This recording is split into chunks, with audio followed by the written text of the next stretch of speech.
امام ابن القیم رحمه الله یو ناشنا واقعه راوړې ده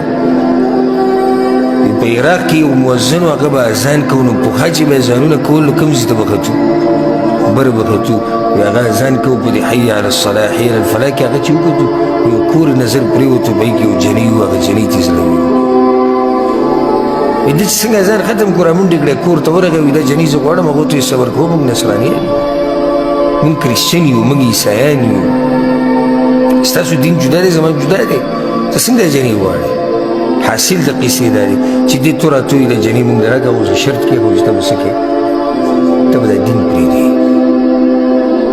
د ورسره اتفاق وکړو صحیح ده چې زه به دین پرېږدمه دا سړی جومات کې مؤذن دی ګورې عام سړی نه دی ګورې دا به نه وایي چې زه زه ټکی به چېرته نه همیشه به ځان یېرېږي وی چې کومه ورځ دلې د جنۍ ورکول او د دوی د نکاح کېده په هغه ورځ د اعلان وکړو چې او ما خپل دین پرېښودی دی زه واپس کېږم د قرآن او د حدیث نه او زه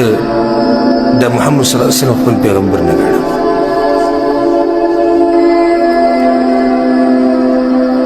نو جنۍ وله ورکړه مبارک شه پلاري وي نکاح وشو خلک خوشحاله شو هغه هم چرت دی که جنۍ خو میلاو شو